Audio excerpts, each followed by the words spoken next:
Welcome back to Beagle Eye Visions Internet. We're going to wrap up episode number 22, Methods of Dominators. This episode is very good. In fact, I'm going to go back and listen to this again on my own time because, man, this is just so good. This knowledge is just so vast, and there's just so many topics to study and to get a good idea of. Like Brandon said, to get a good generalization. Man, it takes a lot of time. It takes a lot of spiritual currency. You know, you got to spend time and pay attention. All right, I digress. We're gonna keep it moving. Just that field of information, and know that another person's experience is partly some of our own experiences at some fundamental level. You know, so what you've experienced, I can probably tap into spiritually and at a very, very quantum and fundamental level, where I don't have to go through that harm of directly experiencing that. This is why learning from history is so important, because we can learn from the experiences of other people, and we can actually say that there is a minute amount of gnosis coming from that as well. And trust me when I say I have direct gnosis of natural laws, existence, and how it works. And most people do. They just don't pattern recognize that that's what's going on. Mm-hmm. You know, that they're not being honest with themselves. Right. They're not being honest with themselves. And they're also not looking at the connection between their mentality and their emotional state and what is happening to them, what behaviors they're putting out and what they're doing and what's happening to other people and what is happening to them because of that. We really, really do need to understand these principles. And, you know, a principle is a truth that creates freedom. Mm-hmm. That's what a principle is. You know, it's a truth that creates freedom. It's never something that will destroy freedom. It is always something that will create more freedom, more expansion of consciousness, and more development for the species to evolve. I would say the act on that principle is about, you know, causing freedom.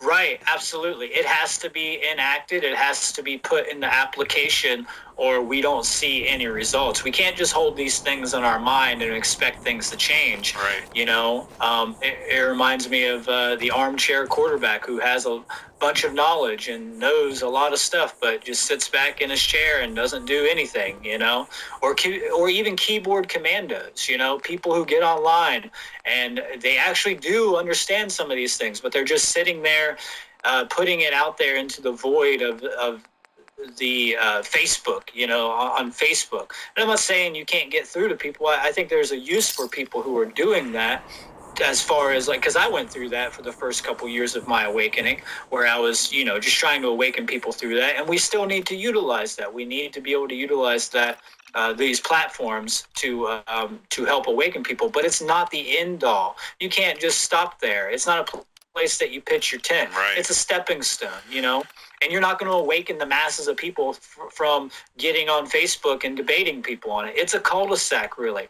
Yeah, you know, it might have gotten you somewhere at a certain point, and yeah, maybe you have gotten through to some people with that, and maybe you have changed their minds, but it's not enough to make a difference in what we are truly facing as a species. It's not enough. First of all, not everybody's on Facebook.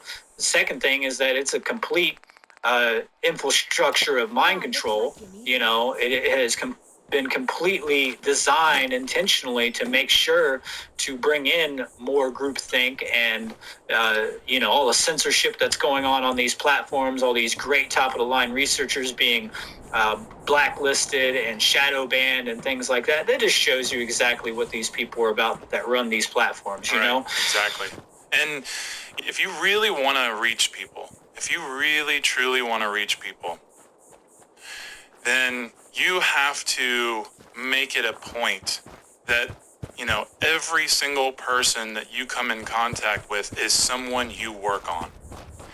And that can mean, you know, working on someone through social media, which I'm not against, but I also think that it's a lot better to engage someone, you know, one-on-one, or give presentations, make a podcast, do videos, do a video cast.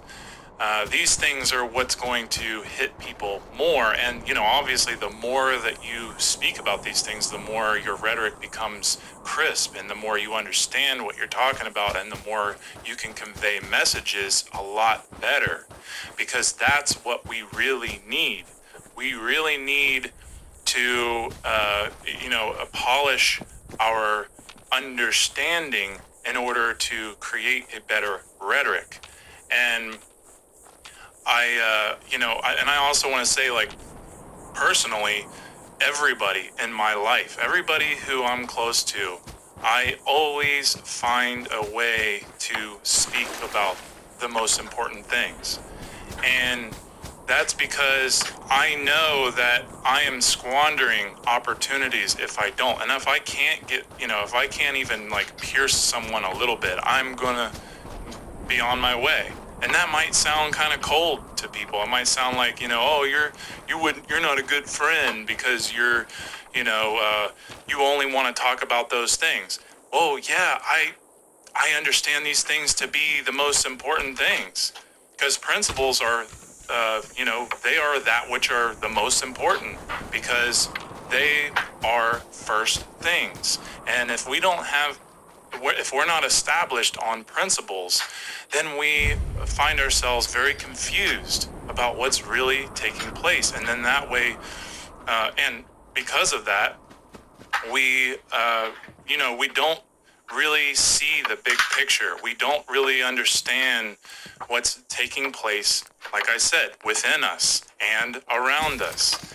And personally, anybody who I'm close to, they know I am always ready to speak on these things. I'm always ready, and I'm not, someone who like gets in your face and starts making you feel bad either. I'm someone who goes into it from a scientific perspective, where, I don't let my emotions get the best of me when I'm actually speaking with people, because then I squander the opportunity to explain something very clear and something very important. Well, look for yourself. It's something else. Since you took the trouble to find me, least I can do is return the favor. Need any supplies? Sure. A couple dozen mini nukes would do the trick. No. I'm afraid that's a bit beyond my reach. Let me see what I have. Here you go. I found this on the outskirts of Nuka World a while back. It isn't doing me any good. Well, it's been nice having a visitor. Feel free to stay for a while, and help yourself to anything else I have laying around the place. Don't mind me. I'm just gonna hang out around here and enjoy the view.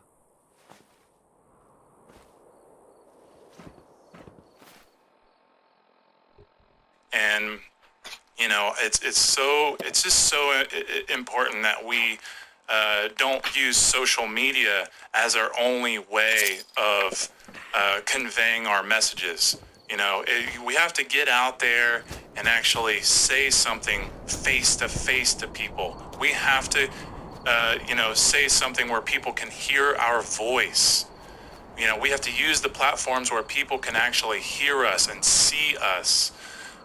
And that's so vital. I can't stress that enough. I couldn't agree with you more. I just wanted to maybe get on the topic about obfuscation a little bit before we run out of time here. If that's okay with you, Nate. Yeah, man, go ahead. Okay, well, you were talking about the occult, and, I brought up the idea of how people would probably bring back the definition or answer of it being evil. Well, that's a form of obfuscation. So what obfuscation is to obscure something. It's to make it unintelligible, or to take something simple and make it so complex that the mind can't comprehend it. Let's say how a lot of people obfuscate truth to the degree that they think it is so complex, that it is so out of control, unintelligible, that we could never come to understand it, even if it did exist. Don't even look into it because it's that complex, because most people probably, don't really understand their own potential of intelligence, first of all, because they can look into complexity or complex things and rationally get to the simplistic nature of them. But that's the reason why they take something simple and make it extremely complex. So let's say you take something like nature, like a flower, and then you make it seem so abnormally complex to the average mind that they just don't have any kind of incentive or any kind of want or desire to actually look into what nature is, or how this flower actually works, or how it's been the benefits of the flower, the medicinal uses, or anything that could be of use to you as an individual for that. And that's one way that mind control gets done, is by taking something and inverting it, right? So let's say they get you to think that up is down, black is white, as an absolute association, that down is always up and up is always down. They reverse everything. That's what the dark occultists do. They don't really create anything of their own. I know I've said this before. They take everything that the good people do, the great workers, the light workers do, and they pervert it. They invert it. They use it against us. They use it to penetrate people who are not initiated.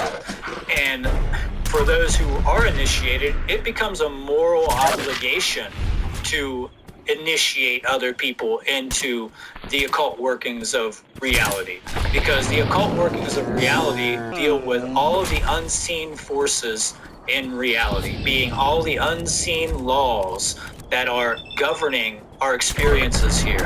And as long as people still fear looking into the occult and looking into alternative knowledge, then we won't get anywhere, because they don't have the correct data that is needed and that is required by universal laws to make a change. And until we get that way, we're going to continue to repeat everything that we've been doing for, until we're gone, or until we turn into these, golems, even further, transhuman golems, trans golems, So that's my new one, trans golemism. I like that.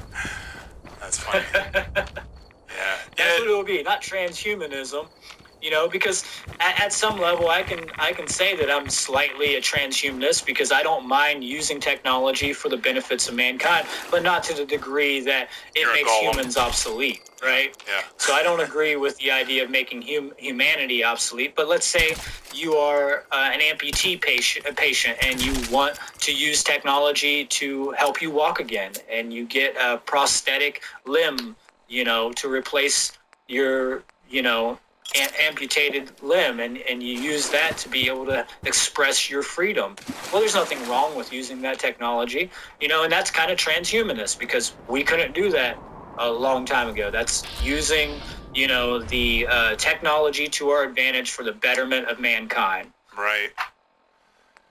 Yeah, and just to, I wasn't sure if you said this or not, but just to go back, what you're talking about with obfuscation, that's Orwellian doublespeak, and it's about understanding, like, our language can completely be twisted and turned in all directions, and we have to be aware of how that works, because if we don't, then our minds are going to be twisted and turned in all different directions, and they are.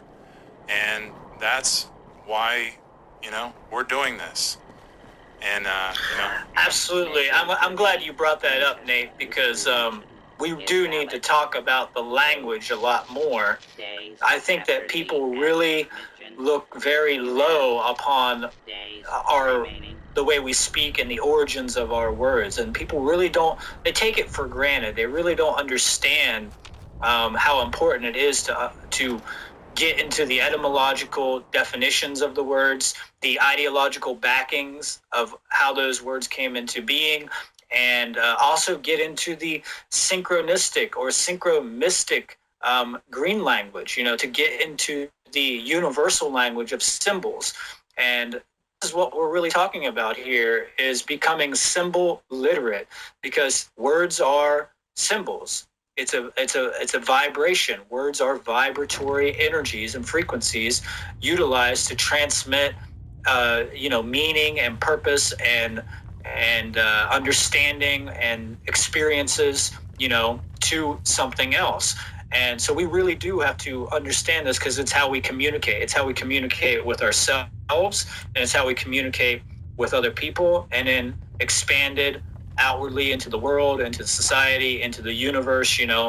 So the real form of communication, the universal language, is symbols. And until we really get that, that skill of being symbol literate under our belts, then we really aren't going to get anywhere either.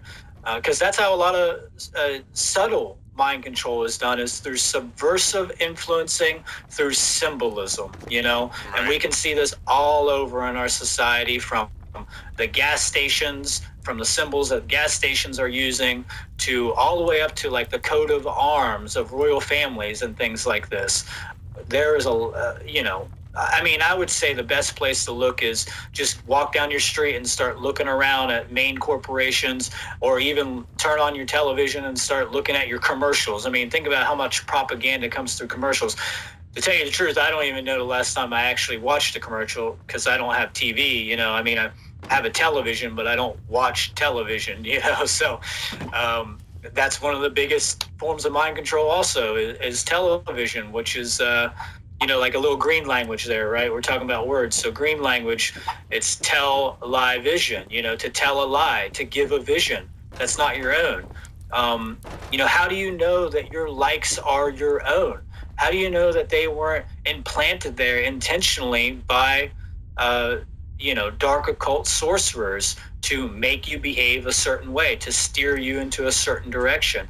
And I mean, there's no better example of that than pop culture and pop music, really. Right.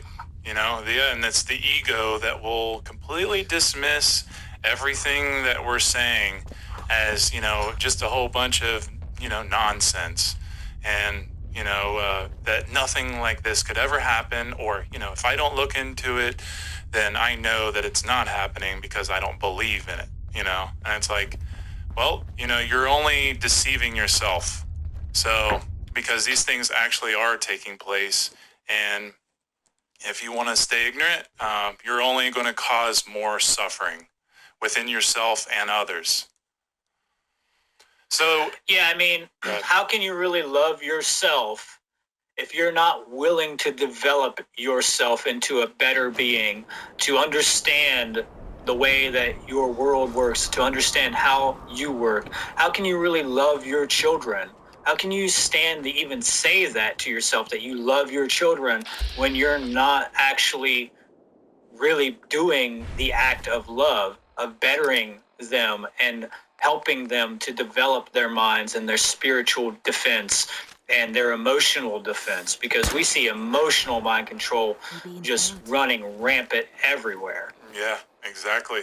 And it's so deep, and we're going to try really hard to get as deep as we can with this information, and obviously it's a topic that we could probably, do a whole 50 shows on, but we're going to just try our hardest to, get into all the key points and really deliver as much information as we can to help those who are really wanting to know and understand this. But this is all the time that we have today, so I want to give a little quote by Jeremy Locke before we end this, and he says, "Every false idea was created by evil to hide truth from you." And I couldn't agree more with that, and it's very, very true. So, was there anything else you wanted to add before we end this, Brandon? No, not at all. I'll continue and give some sources and references on the next episode of where to look into this. And it's been a great pleasure to be on here again with you. And I really hope that we're influencing people in the right direction, You know I can come off harsh sometimes, My dad handles the but business. I really am putting this out there from my soul. This is an act of true love. This is an act of agape. And yeah, thank you so much for being a part and listening to our podcast and supporting this podcast, because without you guys, I mean, what are we doing? You know, talking into an empty void. So thank you very much, and namaste. Yeah, and thank you, Brandon, for coming on here and giving your time. You know, it's always appreciated. And you can find more episodes, presentations, and news here at CubbyWhole.com. That's CubbyWhole.com. And also, please make sure to keep your eyes out for future shows as we go further into mind control. And you know, another thing I want to add is the next show that Brandon and I are going to do is going to be a pretty special show, so definitely stay tuned for that. And as for now, I want to say, like I said in the beginning of the show, there's a new show. There's going to be a new show out every Monday at 6 p.m. Pacific time and every Friday at 12 p.m. Pacific time. So stay tuned for more.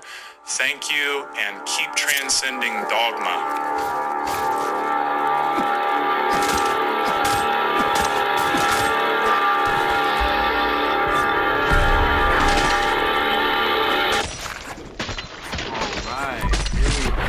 Another CubbyWhole episode.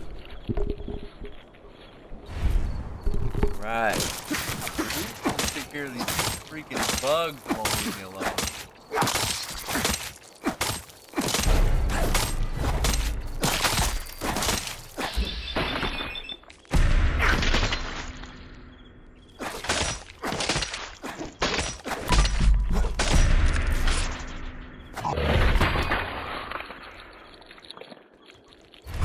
Study those symbols. I really loved everything they had to say. It's important to study symbols, you know, like the symbol of the sun.